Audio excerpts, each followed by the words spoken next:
Leeds, Leeds, Leeds. What is happening?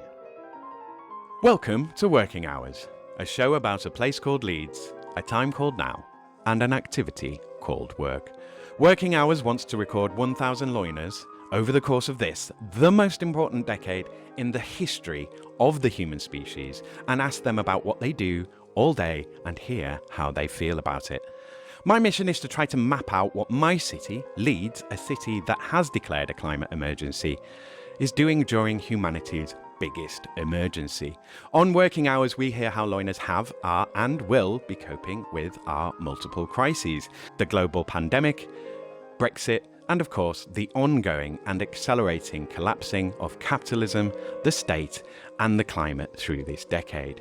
To do this, I need people like you, dear listener. Most of all, I need people who are in Leeds or who are from Leeds to come on this show and be my guests. So please join me and help me with this mission whenever and however you can. Critically, I will need people like you, dear listener, as financial backers.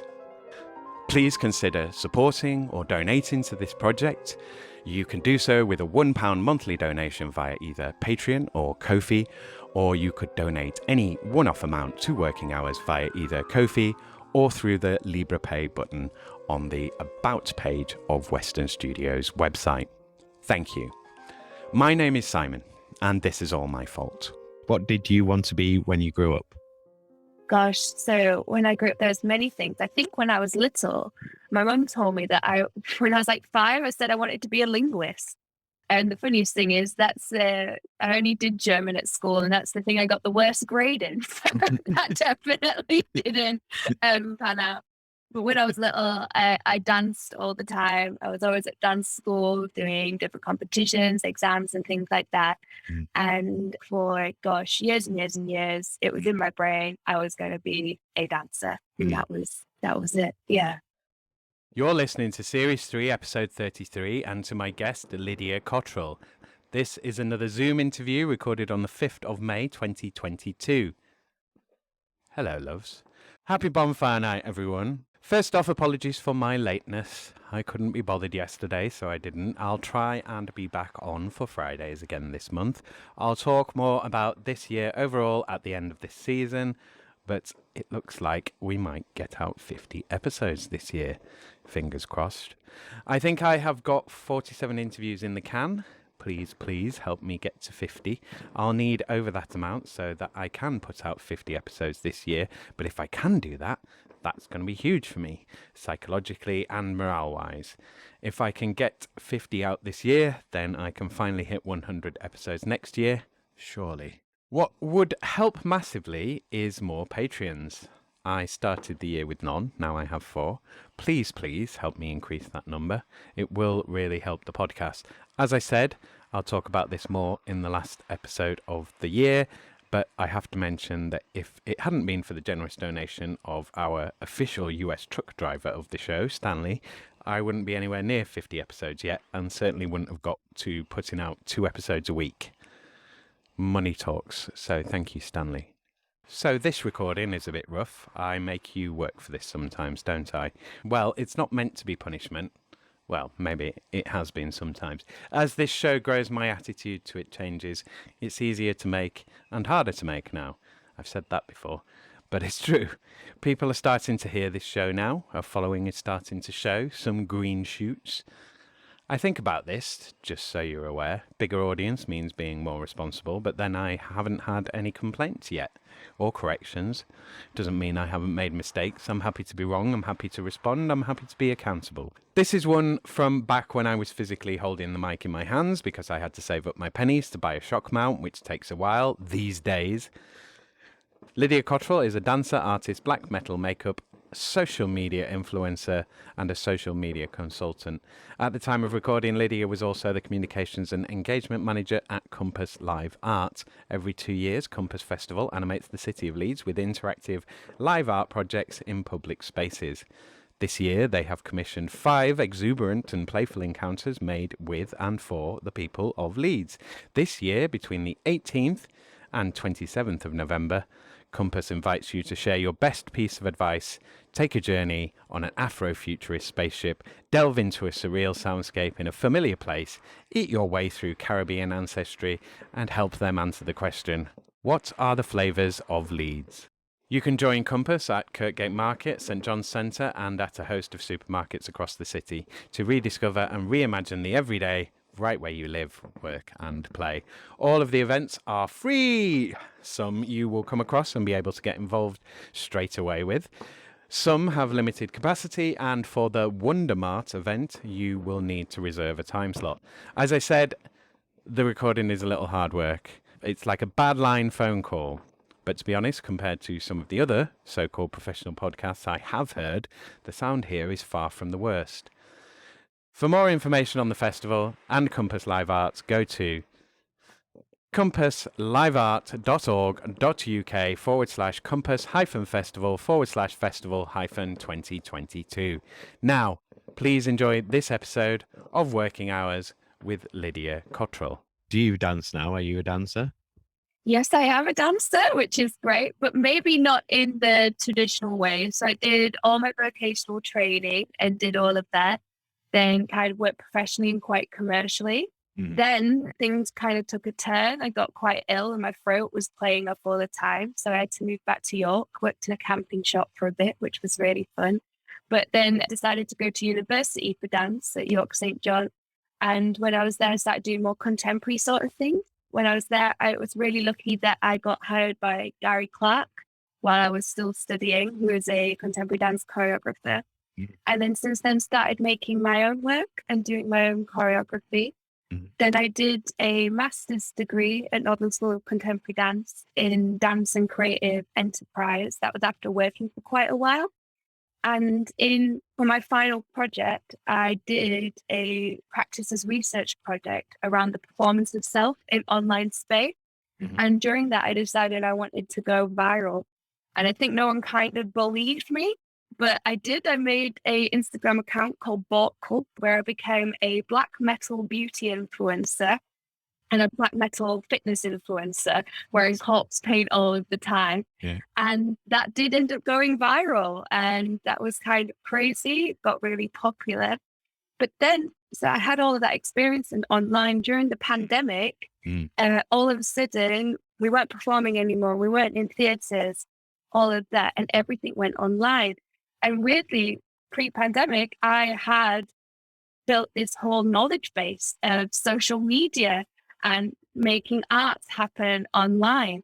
So I was really lucky, actually, in a way. I kind of benefited from that. So I kind of became this specialist in a way of creating digital content for arts organizations. So my first job in the pandemic was doing the communications and engagement and social media for Unshut Festival. Then I started working for Yorkshire Visual Art Network, then Contemporary Visual Arts Network. And now I am the communications and engagement manager at Compass Live Art and Compass Festival, which is really great. And throughout that process, I've gone from just doing social media to actually focusing on really engaging audiences and reaching out to specific groups of people to engage with the work that Compass does. So I'm doing that sort of thing. And also I'm still making work as an artist. So that's great. Cool. So are you getting money from the art as well? Yeah, so I have a couple of hats. As myself is a kind of self-employed freelance dancer. I make my own work. And I've just been really lucky to be supported by Yorkshire Dance as part of their Dance for Art's Sake program with Joe Word Art. And I'm currently working on a project and can't say too much about it right now because I'm in the limbo land of funding and things happening. And then also I have a company which is based in York called Slapped, which is supporting live art and performance, where I do artist incubation and support artists, emerging artists to develop themselves creatively. I'm very lucky to get money from that. And then kind of what's really funny is that most freelancers either have to work in a cafe or something like that. I'm so lucky to be working in an arts organization for Compass, creating digital content and reaching audiences. So still being able to be creative, but kind of just in another medium. Wow. I'm never going to remember all of that. Yeah, it's a lot. That's the joy of a portfolio. As we say in the arts, that I would say I'm an arts professional, but it's like, what are your skills? I'm like, well, it's hundreds of things. It could be anything from web design to doing choreography, to talk about the history of flamenco, to creating a social media campaign. And yeah, it's a portfolio career, as we say in these. It's like, yeah, I'm skilled for anything. Anything, I'll do it. So the first thing I'm going to start off with from all of that then is going to be work-life balance. So like, Yeah. how do you make that work? You're like, I mean, are you very disciplined with it? Like, how does it work for you? Yeah, it can be quite hard because having to juggle all of those different hats and all of those different projects, even if you're just doing one thing in the arts, say if you are just an artist that makes work, you often have different commissions, different projects that you're doing. And to kind of compartmentalize that is really hard. So for me, it sounds easy, but I have an iPad Pro, a big iMac, which I'm on right now. Then I've got a MacBook Air. And what's so funny is I kind of work on each device for a different job, just so that I can separate that brain. Yeah. Also, the risk of freelance work and doing all of these different jobs is that for some reason, it always seems to, all of the big deadlines and all of the stuff seems to accumulate all in the same week, every single time. And it's just like, oh, I wish it could have just really sped up, but it happens all of the time. So that can be really hard. Then also for me, what can be hard is at home when I'm working on something, I'll be working on one specific piece of work that I do, and an email about another project will come in and kind of completely derail me because I see that. But I've kind of found that I really like to start working at like 8 p.m. at night and sometimes going through till 2 a.m. because what's great about that is no emails come in. You can really, really focus. It's quiet. No one's going to call you. You're not going to get any sort of messages, and you can kind of do a lot of work. I'm a big fan of the afternoon nap, actually. So I like to early in the morning, do loads of work. Then after lunch, I find that can be quite absolutely useless. So that's nap time, and then wake up and start work again at 8. I really want to bring the culture of a siesta here to the UK, because I think most people aren't productive after lunch. It's really hard to get back into it. Yeah. Well, all the blood's in your stomach, isn't it? Digesting. So it's like, it's nothing for your brain. You just, that's Facebook time. So have you worked abroad? Yeah, I've worked abroad. I've been really lucky to actually, just before the pandemic, February, just before everything closed down, I was sent to Guadalajara to the Media Cities, UNESCO Cities of Media Arts, they're one. And so I'm kind of based between Leeds and York is one as well. So I got sent out there to talk about the work that I do on that social media and digital work and whatever media art is.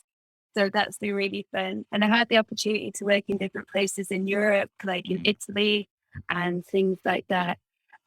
Hoping to get back into international stuff. In September, I'll be going to Viborg in Denmark, again, to do another sort of digital creative thing, which is really, really cool.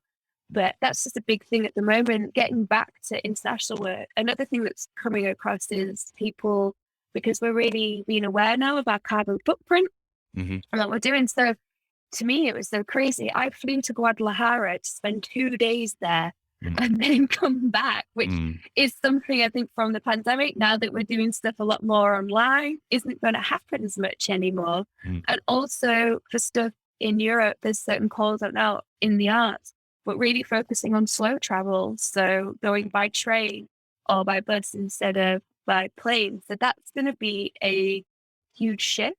And also in the Arts Council now, when you go for Arts Council funding, a big section of that is talking about your carbon footprint. So I don't know how that's going to pan out in the next few years, what the idea of touring work when you'd have a big van and maybe the performers would travel by plane and then some technicians would drive all the stuff over. Actually, that's going to be really hard now because of all the carnets and all of that sort of things that the whole thing to reach. But one thing that is quite interesting about working internationally and some new ideas are coming up is the idea of concept touring a piece of work.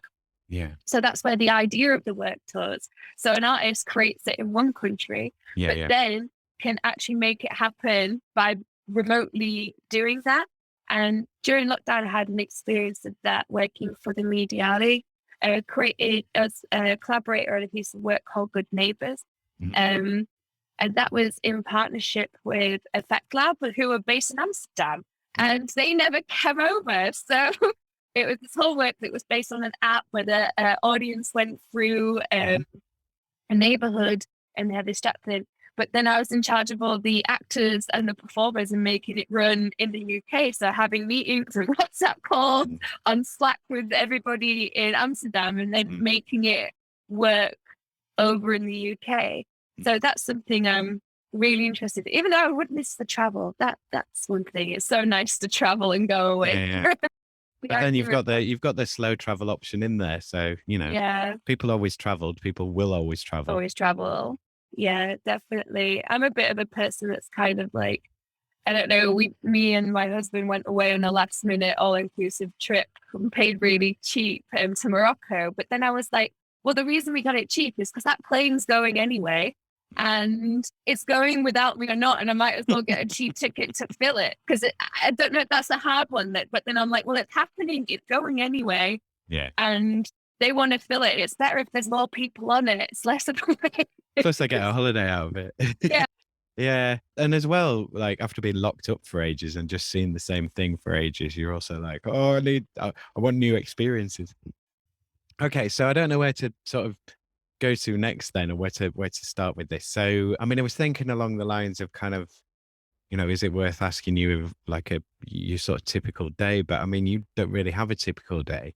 But I mean, like, how much of it is so behind the kind of showbiz glitz?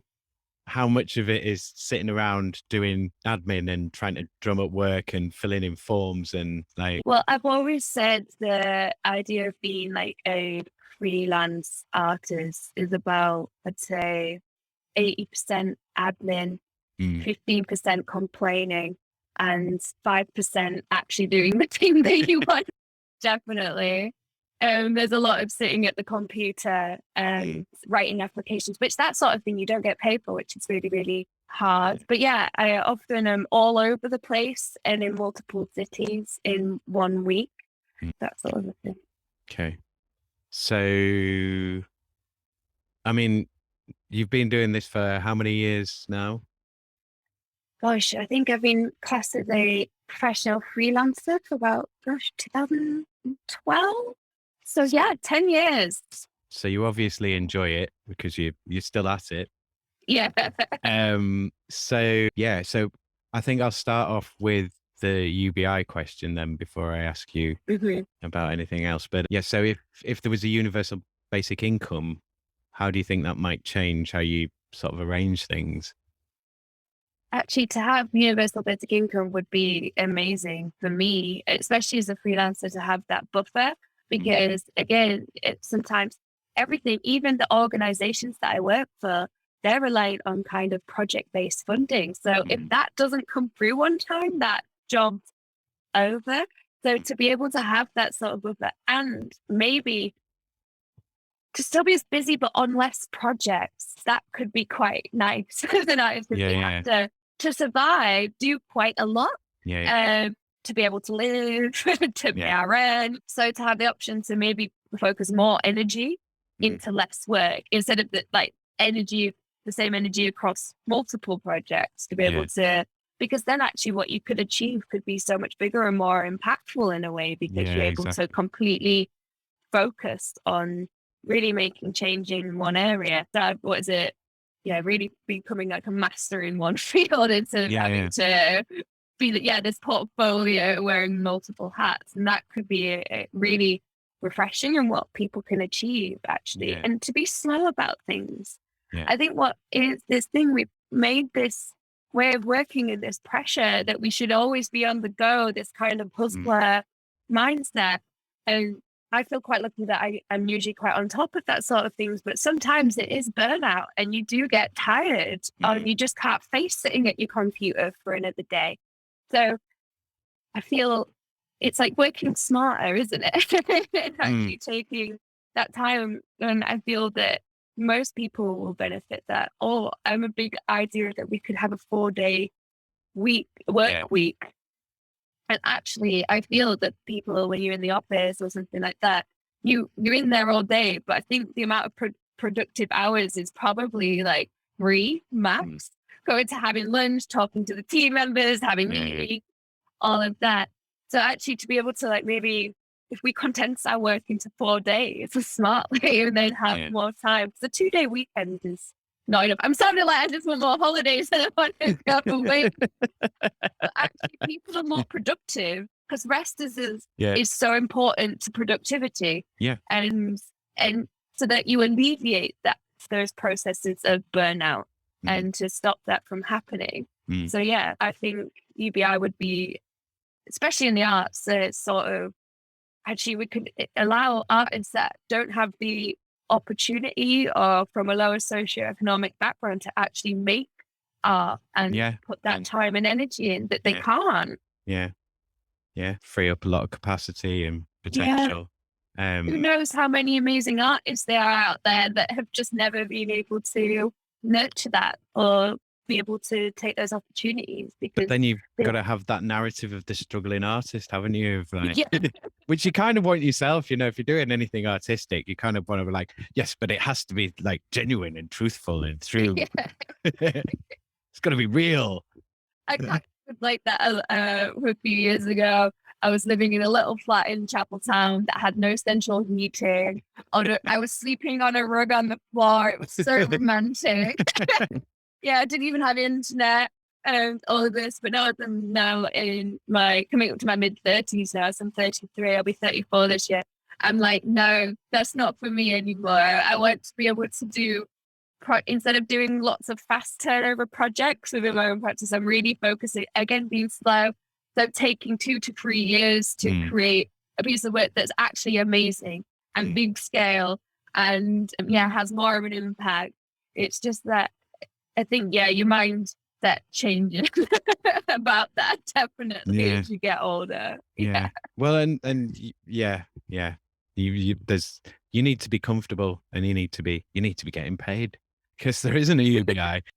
So one of the things that it made me think of there, as you know, your answer was, you know, you do a lot of long days in theatres, in shows, in, you know, when you're doing performance, especially around, you know, as you come up to the opening of the performance, you know, like tech runs and stuff. And a lot of that is kind of just that mentality of maxing out everything as much as possible, you know, at the last minute. But a lot of it's also sort of, you know, time pressures and being able to get everyone together.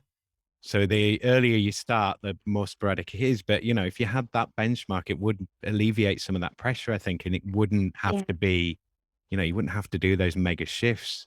It's really important. And actually, this is what's so great with Compass Festival and Compass Live Out at the moment is we actually, how they program and create work is actually over long periods of time, which is wonderful. So it's a biannual festival, but in the year that there isn't. So there's a festival this year, but previous to that, over the past couple of years, we've had artists in residence, which have been completely paid for their time to develop projects over a long period of time, which will then become a part of the festival. And we've currently got a call out right now for artists to become in residence in 2023, which then has in a view to develop work, have a lot of support and time to create a piece of work that will end up in the 2024 festival. So for the last festival, there was Public House, which was by an artist called Small Act. But that work, it ended up being, it was like a pop-up pub in Kirkgate Market that had 4 sides, and they ran a whole competition with the community to find out which was Leeds' lost pub and the Duchess one. So recreated the Duchess, and those are people that used to go there, came to that. But that was actually a project that took place over 4 years until it came to that final moment. So there's a lot of companies and people that are really focusing on that care for artists and actually making work that connects with communities. So there's otherwise an artist coming in a place, kind of doing something with some participants and leaving, because then they're like, well, what do we do now? So working with Compass, it's really refreshing and really exciting to help artists go from a small idea, find a community to work with, develop that, and then create something really big and special in the final outcome. Because from my own experience, especially if you're doing something yourself, a project, or you've got some space and you've got an arts council grant, before it used to be under 15k, so maybe you've been really lucky enough to get 10k, but then you've got to pay other performers, a technician, all of that. And maybe actually with that, by the time you've only got enough money to spend 3 weeks with people, and you've got to make a show, and that's what you can pay them for. And it's really, really hard. And then from that, if you're the lead artist that's got that funding, you kind of pay everybody else first. And then and if there's any of unforeseen expenses, you pay that out. And then whatever's left, which is normally under what you've said you're going to pay yourself, goes to you. And it's really, really, hard in that way. You kind of have to do it for the love in it in that context. So what has come out of the pandemic is organizations really understanding that artists should be properly compensated for the time and also supported to make work. And there has been quite a big refreshing change in that way. And especially with daily rates of pay and things like that. Like people before would be like trying to give you £40 for a gig, but now it's like, especially with arts council or funding bodies, they want to see you pay yourself or your collaborators a minimum of £150 a day, going up to £300 a day. That's like the industry standard. And people are like, whoa, that's a lot, but we've got to do our own tax and our own expenses.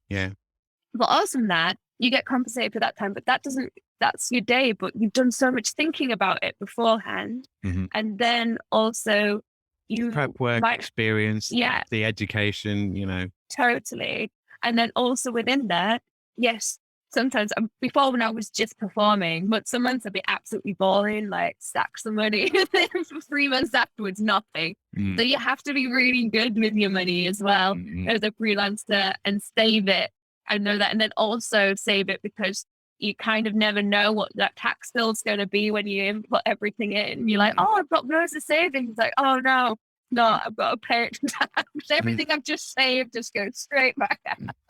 So, I mean, I was thinking about that sort of as you were talking, and sort of, it could be very, very precarious. Like, so take us through your lockdown experience, like going in. Were you able to sort of further yourself? And I mean, like, it sounded like you were doing some work while it was lockdown as well, but did that sort of die off initially, or was it like loads of work straight away, or like take us through it? Yeah, so when lockdown first started, obviously there was just a major panic. I was planning to go on tour that year with a project that had multiple dancers, big set, everything like that. That just didn't happen. And that project is left now. It doesn't exist anymore. It's gone. We've slapped quite luckily. We did our festival was in February, just before lockdown started. So we managed to do that. But within that, just events and festivals just weren't happening. So there was quite a panic for a while. I didn't know what to do. And then luckily, I'm quite lucky that, well, my partner at the time was a paramedic. So he was working still. So we were quite lucky.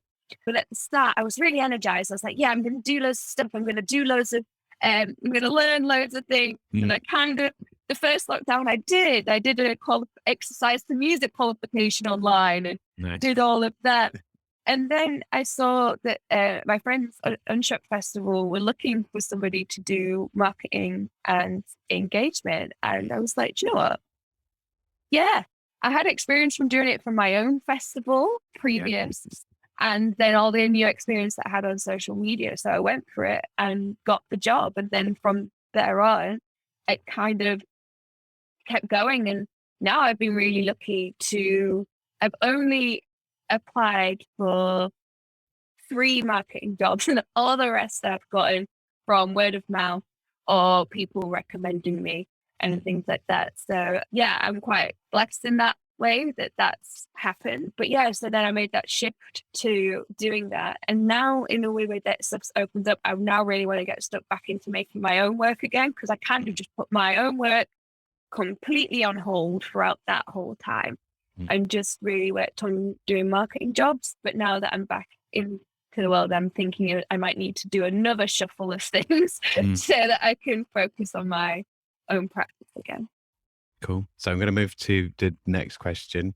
So I'm going to ask the change question. So if you could change any 3 things about your work, what would you change? What would I change? Being able to do what I actually want to do more. Yeah. Instead of having to do all of the admin, the prepping, the planning. Well, no, you've got to do all that, of course. But I mean, it's just like the constant seeking of finding money and things like that. But I suppose that's all in part of it. But I'm just like, just want someone to give me money. So that would just be, so I had more time to actually make art, or with Compass, do festivals or support artists in that sort of way. Another one would be, for me, working in the arts, what's really hard is to switch off from being an artist or a marketer, because you'll see something in advert and you'll be like, I wouldn't do it. Or you can't enjoy things and you're like, oh, this should have been organized. Like, my husband is a paramedic and he has a really stressful job, obviously, but when he comes home, he does not have to think about it at all. And there he comes home. Well, he does, but you know what I mean? He shuts up and relaxes. Whereas for me, it's so hard to like shut off your brain and that sort of thing. So that's maybe me to focus. Maybe I should meditate more. But that's just don't you think that's a little bit also because, you know, because like you said, of sort of working through the night, you know, and some of the work, because it's like inspiration. So a lot of the work is actually just thinking time. Yeah. And like thinking time is not like, you shouldn't be getting paid for thinking time, but it's like, yeah, you should be getting paid for time, but it's not thought of as work, is it? Yeah, but it's a huge part of it. Oh, that's the thing. Like, I can stress people out because all of a sudden I'll be out somewhere and then I'll be on my phone and people are like, and I'm like, yeah, but I've just had this idea, or I need to just share this tweet, or and that's just a big part of the work. So I think that ability to be able to just like switch off sometimes, but I think that's the thing about an artist, you don't really switch off. You've always got that brain going, but sometimes that can be quite exhausting. So yeah, that's one. Oh, and then my other one, I remembered it, is to be able to plan for the future more. So to know that having to work project by project is often, you know, what things are happening, but to be able to make that 5-year plan, but it's just so hard to be able to do that or even project that, because you don't know if you've made one work, or was that successful? Was it a hit? And then people want to book it and take it on top, but you don't know until you've made that thing. You can have a vague idea, but none of that is ever concrete. So I think that would be one thing. I don't know how to change that, but that would be an amazing thing to change, to know what I'm doing in 2 years' time. That would be amazing. Yeah. I mean, do you think that some of artistic work, you know, like the artist's struggle, is like some of the enjoyment of it is the not knowing and the sort of like having to do everything at once and, you know, getting the adrenaline running and things like that. So sometimes the things that are kind of, I mean, is that sort of just over years of doing it, you're kind of like, I'm sick of that. I'm sick of this. I need more of this. I need more of that. You know, like I need more stability, predictability. Definitely. I feel that, I think it's just, again, it's the age that I'm getting to. I'm married now. I'm in the process of buying a house, actually, which I would never have been able to do if I didn't marry somebody that has a normal job. Like, a mortgage would not have been accessible to me at all. But then, yeah, I'm 33. We're having the question of family. Are we going to have kids? But then I'm just like, what if like the biggest opportunity in the world comes up next year? And I, it's one of those things. Just to have a bit of insight. I think it depends on which kind of journey. I never thought I would be married and buying a house. As I say, that's the thing, future planning. Me 3 years ago would be very shocked that I'm here saying that now. Like I always thought I was going to be like cool, crazy auntie. Never like, but yeah, it shaped out to be very different. But now I'm in that sort of space. It is going right. What do I need, or how many bits of work can actually tie me over, or what would even be possible to have a family? Because for me, my only option of maternity leave would be state maternity leave. So that's it. And if I have state maternity leave, I can't do any bits of work at all or anything like that. So then we've discussed the idea, is it possible for my husband to get full maternity leave from his work? And actually, we've always said that he's more of the homebody. He'd be so much better as a house husband than me. I'm not that way inclined. And me to have more of a paternity and then go back to work because I can work from home or I can fit projects in around things. So that's an interesting way to look at it, actually, for him to take the full maternity because he's in a job. And then for me to do like a state paternity and go back to work, that would be probably more economically viable for us and also work better in just who we are as people. But we're looking into that. We don't know if that's like a thing, but it would be great. Cool. So we'll do Brexit first. Has it affected your work at all? Have you noticed any sort of effect, or has it kind of been just mixed up with COVID, or like, what's your take? Yeah, so Brexit for me at the start, I was kind of really passionate. Actually, for me, I found out that we voted for it. I was in Amsterdam at a theatre festival on the day, and everyone was celebrating and drinking. And then my phone got stolen, and I had to go to the police station. And they were like, "Congratulations," because they were like, "We want Nexit," and all of this. And I was just like, "Oh, I can't deal with this right now." For me, it is about like that touring and taking our work easily abroad. Or there isn't the option now to easily and quickly go, "Oh, yes, I'll apply to perform at that festival," or "Yes, I can do that." So that's a bit different. One thing that I know it has really affected is that my best friend Dave, he's a sound guy and a sound technician and used to tours Europe all the time. But now that's a huge thing for him to go. He can't easily go on tour with a band that would be going. And the main band that he tours with, they're American. So they have a different thing. So they do that, but then if we're from the UK, that sort of a thing. So it's hard, but for also now as well, working at Compass, we're bringing over some artists from Italy and things like that. We're still managing to do it and to work. It's just going to be a big shift and change. But for me directly, I kind of shut off about it. And I know that that's bad, but again, during lockdown, at a certain point, I was doom scrolling all the time. And then I was looking at learning about just like history and things, and then like how we have so much more mental health problems now. And it's because, and I was talking to my next door neighbors, Mary and Andy, and they were talking about their like grandson, and he's panicking now about the war in Ukraine. I'm like, he's 6. Why? But he's got access to that news, like on Facebook, 6, 7, 8-year-olds. And I'm like, you shouldn't be panicking about that. You should be out playing, like knocking on people's doors, going, "Is like so and so out to play tonight?" And I just had to take a note that I just stopped looking at the news. I'd learned the news from people talking about it to me. And I was like, well, that's what people used to do. And people seem a lot happier. And I know that might be a bad thing, but I go through phases of just having to stop, because I think having so much information all the time is like just bad for you, says the social media manager. But that's like, you know, it's sort of, we all have a kind of smoker mentality of like, yeah, I know it's bad for me. I'm still gonna have another one. So I learned about like the major news. I do back into looking at news and stuff now, but just with everything at that point, everything got so much to a head in my brain that I was just like, I'm just going to do this qualification online. This is interesting actually, because I was listening like in the last episode that I put out, the guest was sort of talking about like how crazy the news went during lockdown, you know, when they weren't talking about COVID and the numbers and stuff and the politics around it. it was like, you know, that huge rise in conspiracy theories and things like that. And just the crazy stuff that was happening in the news. And he was like, I did feel so. I was talking to him just after sort of the last lockdown had finished.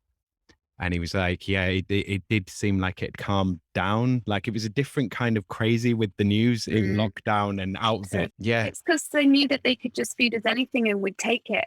Yeah. Like, because we were at home, and that I've always been a bit of a huge fan of conspiracy theories. Like, not really believing much myself, but I have some of my favorites, which are the oddball ones. Then Katy Perry is actually Joan Benet Ramsey. Amazing. But that's the side of conspiracy theories that I love. But when stuff starts getting dangerous, like people taking, horse medicine and then injecting themselves with bleach. Yeah, you just have to be careful with your own brain and your own time and your own energy. Yeah. I think. And all power to people that campaign and put stuff forward and things like that. And I'm a great supporter of people that that do that. But yeah, and all power to them, because for me, around like a lot of artists make really political work and really stuff about a cause, and I'm like, that's so amazing. And I do have political ideas, but I'm like, there's so many people that make amazing work like that I'm the first to say that those people are better to voice that sort of stuff than me. I kind of make work around kind of fitness and health and different things like that, and which all work is valid in that way. But yeah, it's different audiences and different stories and voices, and that's why that's important. But I just have to protect my brain. But I say I know everything about the latest memes or what's trending on TikTok. I could tell you that straight away. Do you get time away from it? Do you give yourself time away from screens then as well? Because I mean, obviously, you know, if you're trying to avoid news, you can't. When you're doing social media work, you're gonna be hit with like trending thing and like, you know, awful thing happened, horrible thing happened, pointless thing happened. Yeah, I do try and like just have time off at the moment. When I read books, I read paper books, which is really good. I often walk. I do listen to podcasts though when I walk, but I just like to just take care of myself sometimes. The big thing is I like to do pampering. So I'll like wax and dye my own eyebrows and do my nails and that sort of thing. Another thing that I absolutely love is makeup. And every morning I get up earlier, and even if I'm at home all day, I put my makeup on. And during that time, I don't listen to anything else, do anything else. And that's like a huge, like 45 minutes to an hour and a half if I've got loads of time, just doing my makeup. Or a lot of people, like, I wear different colored eyeshadow. Actually, during lockdown in Zoom calls, I'd have like ridiculous, because I was just like, well, you're going to see loads of faces in boxes all day. I might as well make my face interesting. That sort of a thing. So just having those like ritualistic moments, which are for you, is really important without any external sort of thing. And also me and my husband have this stuff that like we call it bedtime, but it's not what you know. But it's a moment where we just sit next to each other and we talk, and we don't have our phones. We don't do anything.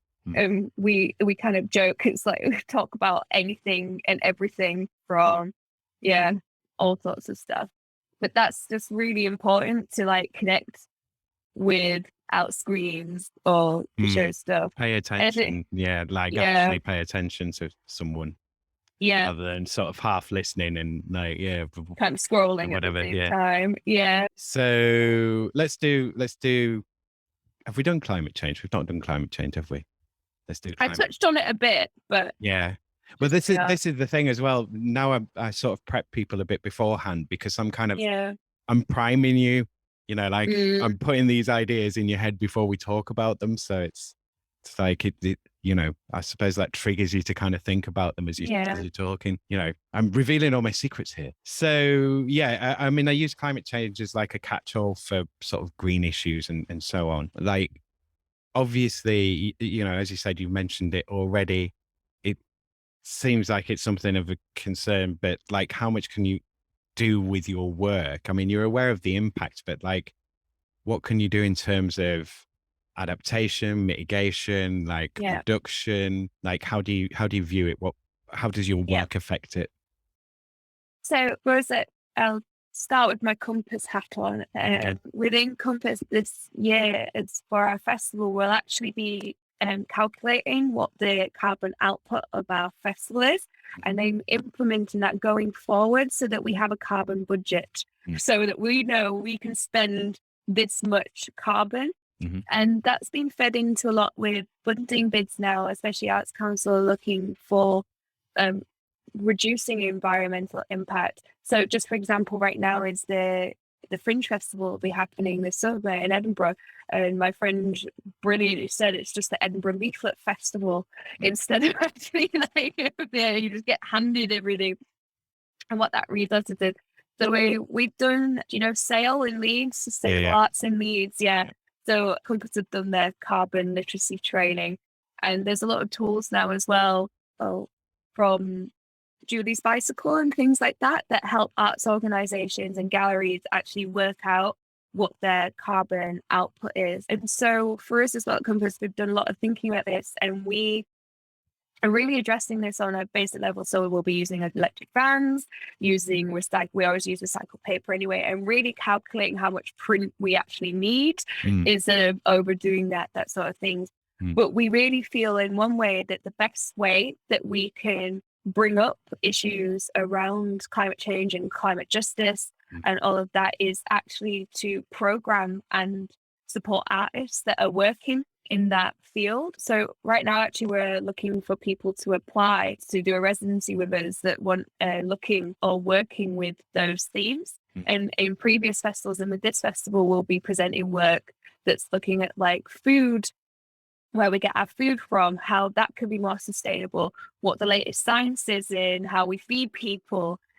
There's been quite a lot of work that we've presented like that. And as an art organization, we know by that can have some of the biggest impact is that we present work and work with communities and actually put those ideas in a public forum that can be engaged with in a really engaging way to get people talking and thought-provoke and use that as a catalyst for change. For me as well, another thing that's really important within all of this is kind of looking at climate justice instead of just climate change, because actually the notion of that we as people have to do the brunt. So we should be using our reusable water bottles and our straws and filling up our little sacks of rice instead of buying packaging. I find it really hard that it goes on to us, the end users, to kind of do that. And also looking at notions of that actually it's a very classist thing, all of those things as well, because as well for me, they're talking about everybody needs to have an electric car. And I'm like, I live in a back-to-back on a street that's got about 200 cars in it with multiple people renting a room in a house. So there might be 3 bedrooms in these small back-to-backs. So there's 3 cars on the street. How are we going to have electric cars? Where are we going to put them? I'm sorry. Like that is, but of course I understand the cause and need for that, but there needs to be a real thought process around that, because it really cuts out, these reusable things, it's expensive and actually, not expensive enough. So for me, like I've got my reusable water bottle, but if I lose it, I'm like, oh no, bother, I'll just buy another one, which is actually way more resource than using the disposable paper cup, or the plastic bottle. So in a weird way, I think more needs to be done to like analyze that and look into that, because actually, is it just those like reusable bags? You have to use it like 15,000 times before it offsets the use of like carrier bag. The result. Or my other thing is that people buy all these reusable products to outwardly look great, but they've all been made in a factory in China. Do you know what I mean? It's just like it's on the other side of the world. It's on the other side of the world and not great practices. So it's Everything's awful. Yeah, everything is terrible. And I have a lot of feelings around that. But that's why, as artists and presenting work and nurturing things, we can kind of be provocateurs on that and investigate that and actually probe into the why and the how, but then do it in an amazing way that includes everyone. And I think that's what's really, really important to do. That's the joy of being an artist. You actually end up becoming a specialist in a lot of different things. Because, so for example, I did a show called Atlantis, which was actually about NASA, the Atlantis Space Shuttle. So the Space Shuttle program, Disneyland, then Plato's Atlantis, and also training as a dancer and training as an astronaut. But weirdly within that, I learned so much about the Space Shuttle program and the space race. Like, I know, because that was the inspiration. I'm a specialist on that. And then now for artists, we have to become experts on climate change, on dynamism, on diversity, on inclusivity, which is fantastic. But that now has to be embedded in everything that we do. So weirdly, we're becoming kind of specialists across so many different fields, which you wouldn't normally. So people think artists, oh, it's a person that just paints in a room. But actually, we're activists, we're change makers, we're leaders, all of that. So. Right, let's get onto social media then. How much time do you spend online creating these posts? How much of your work time and you know, sort of mental space is taken up by this? And do you really feel that you're getting, you know, do you get that benefit out of it? Is it immediately apparent to you that it's like, this, you know, this is engaging people, this is working, this gets me work, this is worth doing? So it's different in different contexts. It's social media for me. So what I really enjoy working with arts organizations is actually the field of social media is completely changing. And actually to help organizations understand that change, I think content is the king, but it needs to be specific content for social media, because actually the conversion rate of promoting an event or something like that from people seeing it on social media to them actually coming probably isn't much. It's not. Unless you pay a lot for ads or do all of that things. But what gets people engaged online is creating, at the moment, definitely short form video content, or having to actually see social media as its own thing, its own thing that you curate.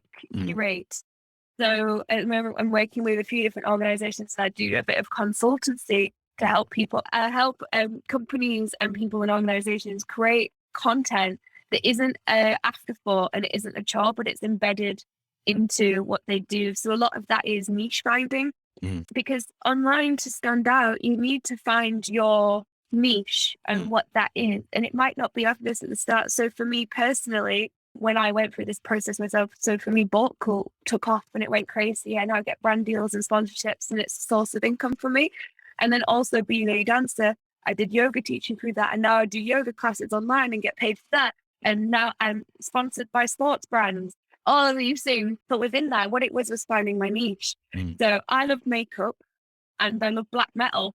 So I thought it'd be hilarious to make makeup videos, like the tutorials that they do on TikTok, but by just doing corpse paint and different famous artists corpse paint, and then taking photos of me as if I'm an influencer in influencer places, but with corpse paint. So there's a picture of me on Scarborough Beach in a bathing suit, but corpse paint. And that just went crazy and mental.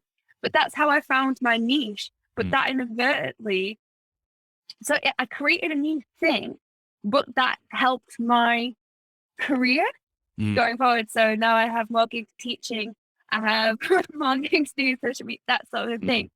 So now when I work with artists and arts organizations, it's looking at what is your niche. And then say with Compass, we're now looking at what is the niche for each project. So you can do this niche finding for each thing, because to create online content is you're creating it for that online audience. And I think the old school way was you put an event up on social media and people come to the event in person.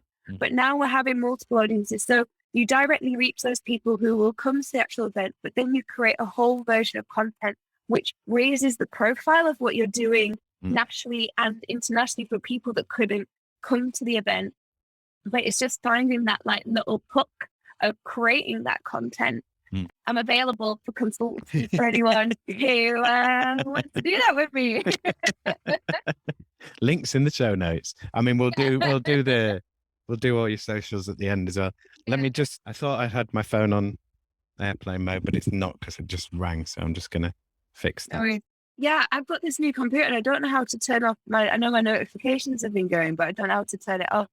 Don't worry about it. Like I said in in one of my recent introductions, I'm like, because I could start saying to everyone, you know, like these are the best conditions for recording and have this, that, and the other. And I'm like, I'm doing it for free at the moment. So it's like, you know, if people want better quality, then they have to start paying for it. So I was going to say on the social media front, basically a note about print as an industry from what it used to be. I mean, it's still there. It still is an industry, but from the towering heights that it had reached to sort of what it is now. But then as well, because of, you know, that being driven by computers, but then we start absorbing that knowledge. How many of us now know the names of different types of font and, and font sizes and like how to structure pages? And then that equally goes into with social media and the marketing, like you internalize all these terms. And then additionally, you know, you're more and more video content, more and more people are becoming filmmakers. It's like, you know, and performers and sales and performance. So yeah, I want to get your take on those kind of things. So just becoming a jack of all trades. Yeah, like, you know, I mean, it's strange. I mean, you say you wanted to dance and be a dancer. I mean, did you know that it would entail this much? I have to do how many things? What? Yeah. Well, that's the thing. That's a joke. Like being self-employed and freelance, you have to become everything in one go. At first, when I thought it was going to be dance, I just thought I was going to be dancing on a cruise ship or something like that, you know. But that's what the goal was. But then I ended up in the contemporary dance world, which is a whole different ballgame where you do everything and all of that thing. And I think actually going on that social media train, I think a lot of people do panic because it's like, oh, I've got to learn how to edit videos now. I've got to do this. And I think at the moment we're in this weird transition phase where people are still doing things old school way. So editing a video on editing software to then upload it and put it on Instagram and stuff. But within Reels, you can just edit a video in seconds built within the app. But I don't think a lot of people have the confidence to do that. I think it's that fear of hitting send too early and you're like, oh, bollocks, you know what? If someone picks that up, you want to make sure it's perfect before you hit the button. Yeah, and I think that's definitely one thing working within the arts. Something a lot of arts are like really considered and really curated, but actually what kind of works on social media is it's this perfect balance of not being too polished, but being polished, but still authentic. And it's like, you really have to nail that. So within my research, I did lots about hyperreality and how stuff is just a recreation. So I was just recreating other people's Instagram posts, but with corpse paint on. But then people are recreating what I was doing with corpse paint. When you put stuff out there, you kind of don't own it anymore. But yeah, everyone's seeming to now have to be a website designer, graphic designer, a video editor, a photographer, all of those different things in one go, especially with that. But then that's where there is people who are becoming specialists in the field, maybe like myself or stuff like that are actually enthused or enthusiastic about it. Because I think a lot of people find it as like, oh, it's this thing I have to do. But actually, you necessarily don't have to do it, maybe. So you're talking about print. Print is still super important because as well, not everybody has a smartphone. Not everybody has a computer or even internet at home. I think because we're so used to us all having phones and being able to do things, that you forget there's a whole demographic of people that don't have access to that. And also in a way, or of a certain age that might not be on social media or understanding which social media platform works for what you do. You might not have to be on all of them. I think a lot of people try and post on all platforms, but actually it might just be beneficial to you just be on Instagram or just on one certain platform and not have anything else. And it's just understanding who your audience is and who you want to connect with. And then other times it's face to face, like going to actually meet people or visiting, finding a community group and going to them and talking to them that actually might be more beneficial of getting people to come and see what you're doing rather than posting loads of stuff on social media. So it's always like a two-way process. It's actually just really understanding and connecting with people is the most important thing. And also within that, I think there's this whole drive about followers, but actually what you're better off having 200 followers who are really engaged with what you're doing rather than 10,000 followers, but then only getting like 17 likes on a page because you built that big audience, but they're not engaged.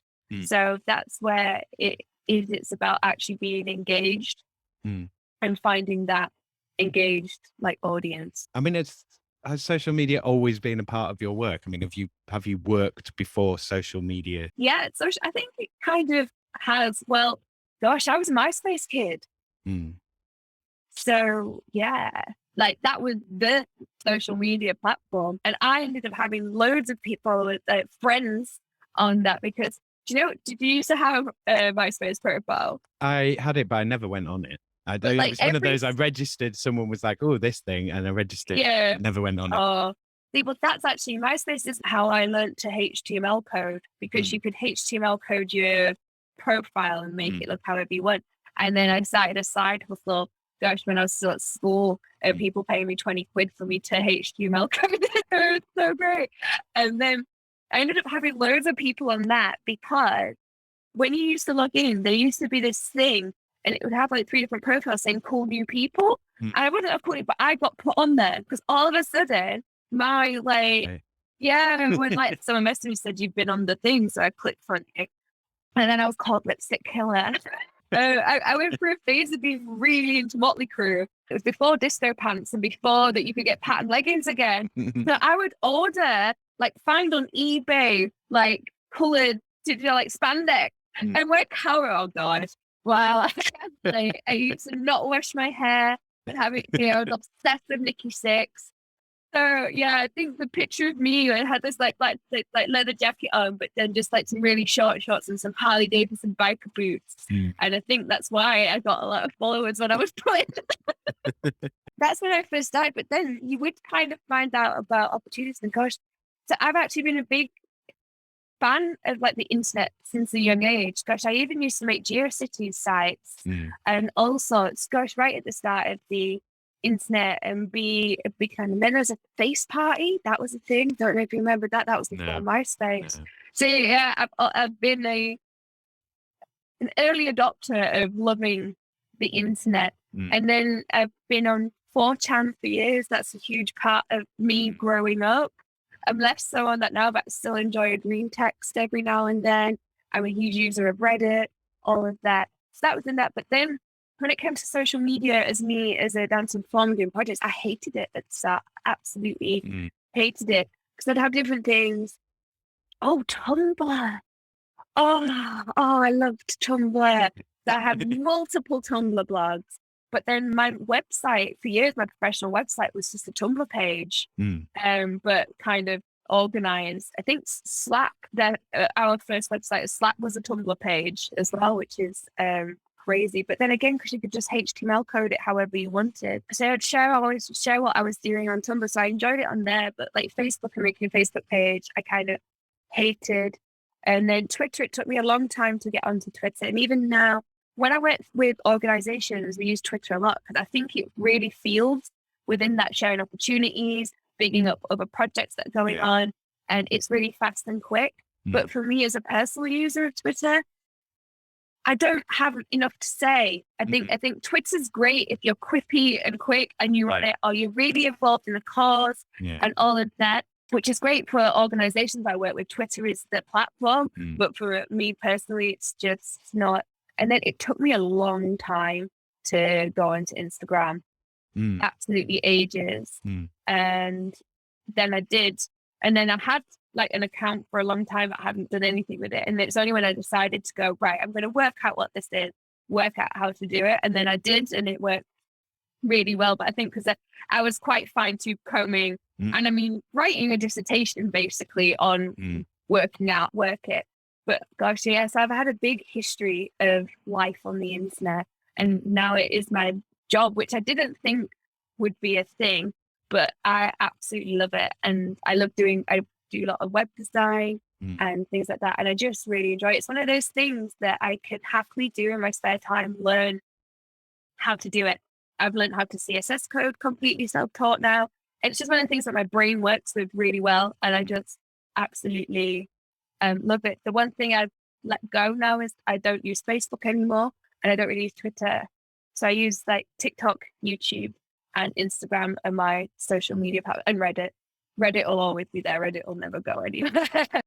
Like I don't get Reddit. I don't get Pinterest. Pinterest, I don't. Reddit's the best. There's a reason why it's like the most popular platform in the world. It's no, because it's not about you. That's what's so great about it. There's a subreddit for everything that you could love. So any TV show you're watching, there's a subreddit for it, and then there's an episode on. You can go on there and see what people are saying about it and talk about it, and then you can follow things of your interest and just see really cool, great stuff. It's not about you, actually, the person, and I really like that as a platform. It's about communities and people sharing the same interests, which is. And it's really fun to scroll through that. You're not seeing pictures of people kind of showing off all of that thing. It's not person-centric. It's community-centric. So. Yeah. Gives you a break from all the, images trying to catch your eyes. Yeah. Stop scrolling. Yeah. But I want to keep scrolling because none of this is interesting, but it is hurting my eyes. My screen time amount is massive, and I'm okay with that. But within that screen time, it's not like I'm just sitting watching videos. I'm working, but also I love coding. I love doing all those different things. So I have like a different color changing light bulb, which offsets the light of my screen. And then here I've got it lighting me right now, but I have one of those light bars, which then goes down here, so it helps alleviate the stress on my eyes. And I have my computer. There's a natural light window here. But then I've got so many different lights that change the lighting so that when I'm working, it's not hurting my eyes too much. I always have my screen filter on different things. So to try and change that. Because when you close your eyes and you can still see lines of code, that's when you know you've done it too much. But I don't game or do anything like that. So everything that I'm looking at a lot is like more 2D. So I feel like I'm not messing. I'm probably really messing with my eyes. I'm not going to try and say that I'm not. and possibly your brain. I mean, do you do you flip between things, or do you find that it's quite easy to concentrate on something, or do you like really concentrate in bursts, or like? So I do a few different things. So it depends on what I'm doing. So videos, I actually have no patience for anymore. I do watch a lot of videos, but I watch everything in 2x speed. And I listen to podcasts as well in like 1.5 speed, because of this information thing, you just go so quickly. And I just find that no one's telling me the thing I need to know quick enough. Get to the point. Yeah. And I'm constantly just skipping videos and just need to get to the information. Because now you used to have articles telling you what to do, and now you have to watch a video to learn how to do something. Yeah. And because of like SEO and marketing and stuff, it's like, well, everybody's making videos that are like, say what you're going to say and like catch the attention and stuff. And it's like, I don't want to hear that bit. I want the information. Yeah. Tell me the thing. Yeah. My favorite thing is actually there's always like with any coding thing or anything like that, you can always find a channel on YouTube, which is usually an amazing human being that's in India that's done it. And they're normally always in like Punjabi, but with English subtitles teaching you how to do it. And they show you how to do the thing within a minute. And I'm like, yes. I'm like, whoever is making all of these videos, you're amazing. Like, and that's where I go. But I find my attention span is getting shorter. I think TikTok's a big one to blame for that. As well, that's become a big part of my relationship. TikTok time as well, besides to talk, where we just watch TikTok. But yeah, 15-second videos now. Like, I don't want to watch anything. So that's one thing that has been really affected by working online all the time. It's that, but sometimes I can get into real flow states on one thing and really focus and really do it and really work, which is great. And then another thing I do to try and control my brain and my time is do the Pomodoro technique. Nope. So you put a timer on for 25 minutes and you work on one thing for 25 minutes. And after that, you can have a 5 to 10 minute break. And you sit down, do your next 25 minutes, and you just shut. You can get like apps. Gosh, I get an app to sort out everything. And you can get apps that will block off everything on your computer other than the thing you need to do for those 25 minutes. So that's really good. And then it's like I have all of these. I have my Apple Watch that tells me to stand up every hour. It's like you've been sat down for too long. Yeah, I mean, it sounds ridiculous, but it's also kind of a good idea because, you know, I've been sat in this chair most of the day and I've not been, you know, not been comfortable. And then with so many of us working at home and stuff, at least like when you're in an office and so on, they are, you know, sort of health and safety. They are like, you know, put your desk at the right height and give you, well, they do it to varying degrees depending on the office, but you know, it's still there and it's a legal requirement. Whereas when you're at home, I mean, like I've done points with this podcast where I'm recording it sat on the end of my bed, and I'm like, you know, I'm just sort of not, you know, I'm not sitting right, and it's just doing dreadful things to my back. Well, again, what I have here, so I've got my ergonomic office chair. My laptop is on, not my laptop, my iMac is on a riser, but then here I have either my MacBook or my iPad Pro, but that's on a stand as well. But I use a keyboard with those so that I'm not in this position. Then next to me here, I have one of those chairs that you kind of kneel on. So you sit on it and kneel. Oh, I know that. And then I've got a big bouncy ball to sit on. And I've got a little plinth over there where I can stand, and a wobble board that I can stand on the wobble board, so that I have a multitude of positions that I can work in. Because actually one thing that lockdown did is I have now horrific lower back pain, which I didn't have before. And now there's obviously from going to a more sedentary job and working on screens all the time, it has affected my body in that way. So now, I could just because I'm 33 now, who knows? All of those things are so important. And then it sounds ridiculous, but the reason I got my Apple Watch is not just to track my things, but also it makes me use my phone less because I can quickly see a notification on here. I don't get the notification look on my phone because if I look on my phone, I'll then end up scrolling on my phone. There's nothing worse. You're on your computer and then you're on the same website on your phone. And you're like, what am I doing? So there's that. And then I have an iPad mini. It's obviously I'm an Apple ecosystem fanatic, but my iPad mini actually doesn't have it. I don't have the email on it. I don't have my calendar. Nothing on there is just my apps to watch TV on the night. And then the Kindle app and stuff like that. And then I have Yak Reader to read comics. So I actually have a device that has no external way for people connecting it. And on an evening, my phone is not next to my bed. It's over the other side of the room charging, and it's my alarm, so I have to get up and go out. But my phone is off. It's away from me.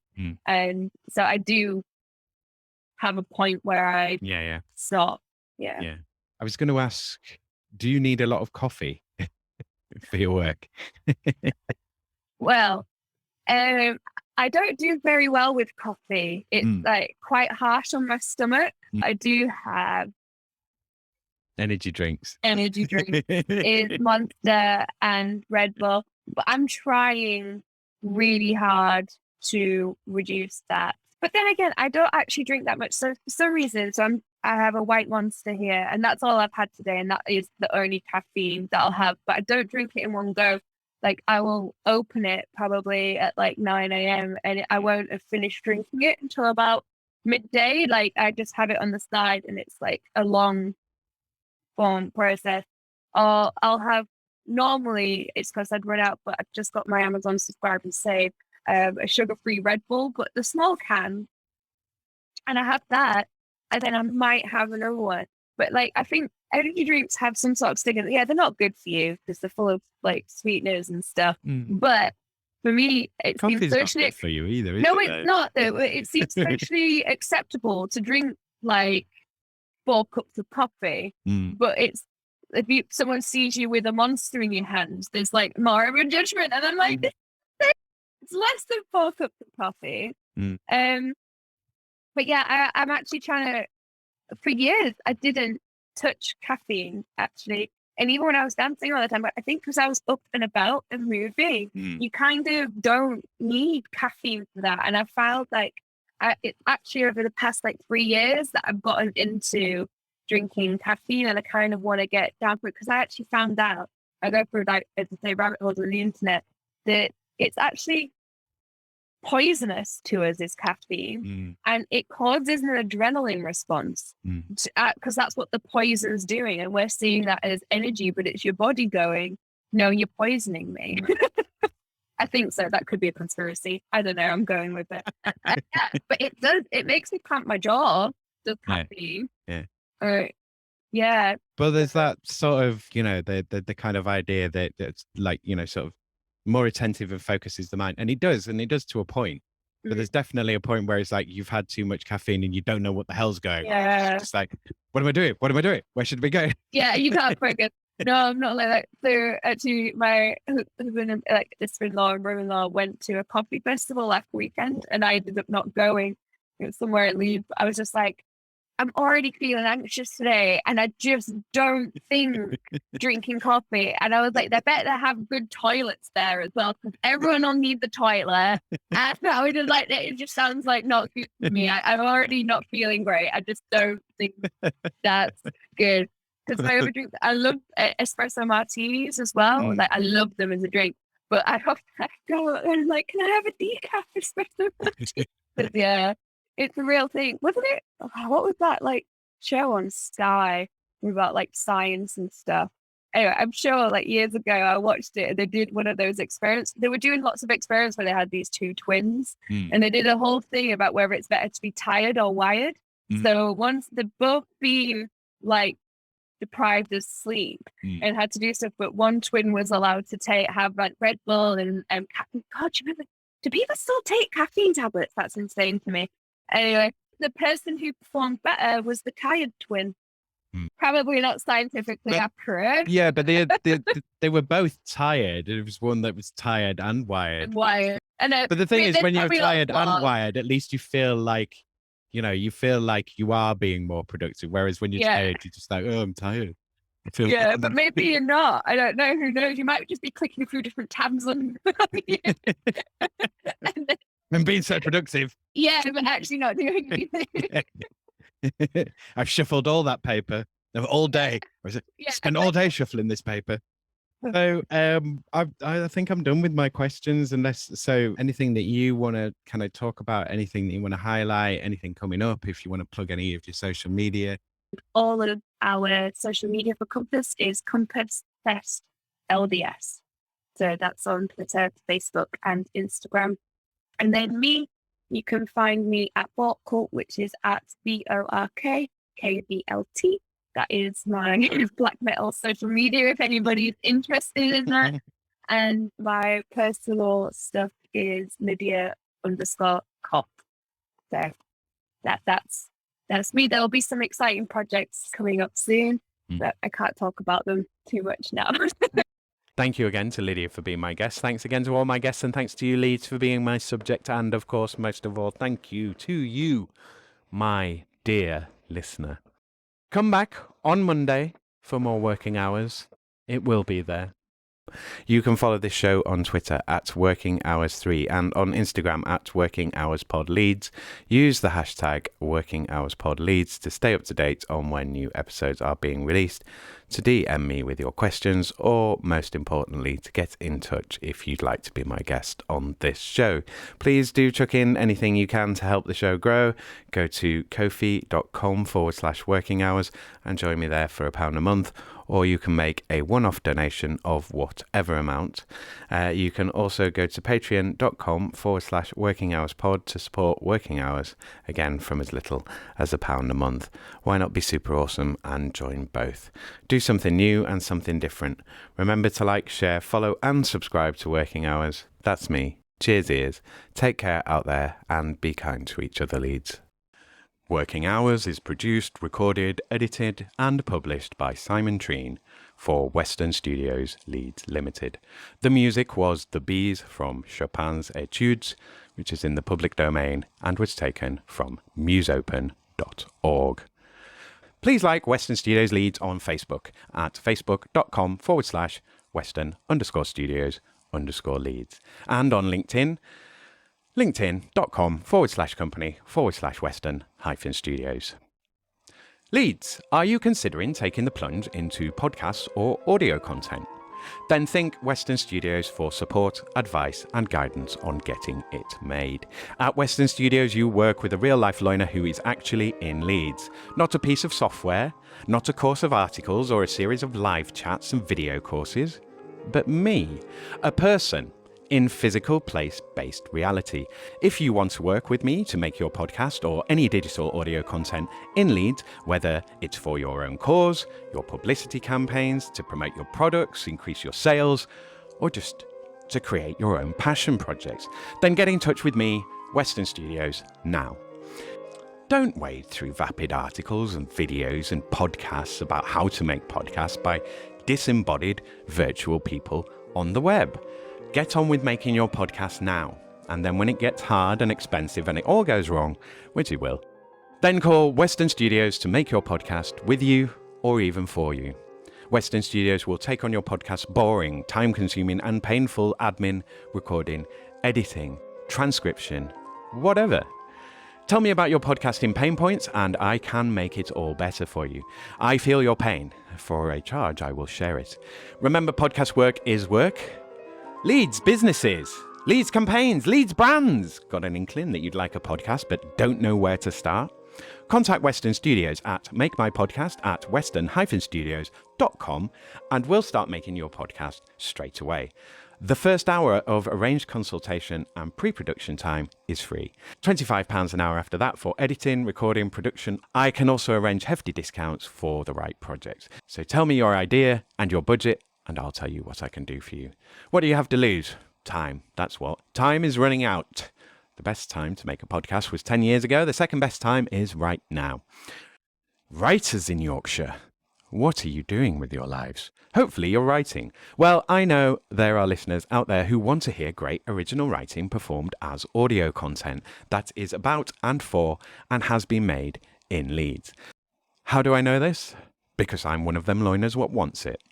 Help me make your old screenplays, unpublished novels, unperformed plays, stories, poems, and performances, whatever you got, baby, and make it as podcast content.